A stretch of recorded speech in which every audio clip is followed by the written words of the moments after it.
Good morning, everybody. This is Quinn Baum with Names and Numbers, here with another video in our series on goal setting. And today I wanted to talk about the 20-mile march principle. The 20-mile march principle is very well explained in the book Great by Choice by Jim Collins and Morton Hansen. It's a good book. I very much suggest you read it. And here's the story that really sticks out to me. In 1911, two men, one a Norwegian, Roald Admunson, and Robert Falcon Scott, a member of the Royal British Navy, set out to be the first men to reach the South Pole. And the way they did it was very different.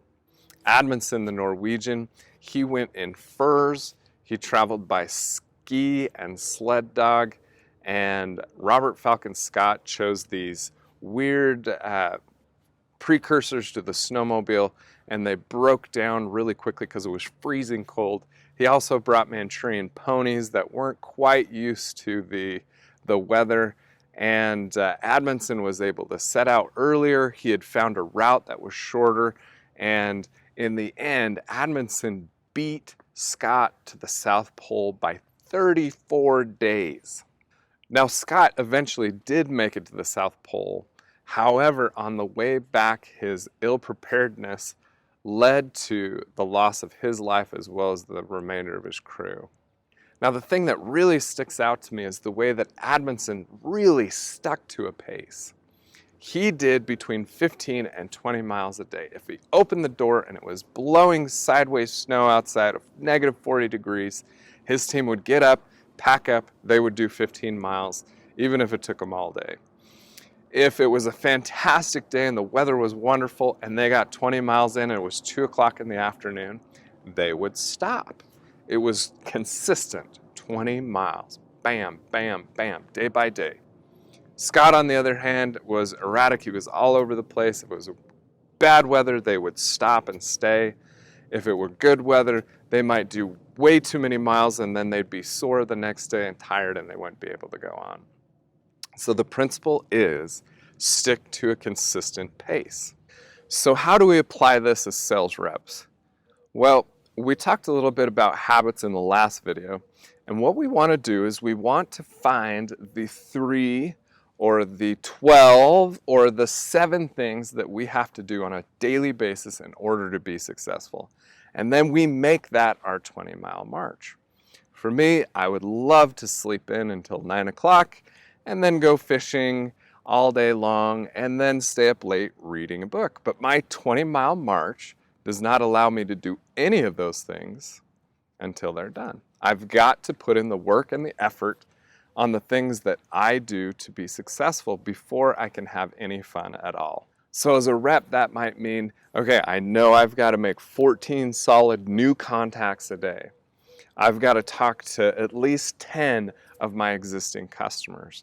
I need to make sure all my paperwork is done, and then I need to make sure that I've prepped at least 5 really good accounts for my appointments the next day. Maybe that's your 20-mile march. Whatever it is, figure it out, set it up, and do it day after day after day. Again, we're trying to create habits that lead us to success. Now, the flip side of the 20-mile march is on the good days. What happens when you get everything done and it's 2 o'clock in the afternoon?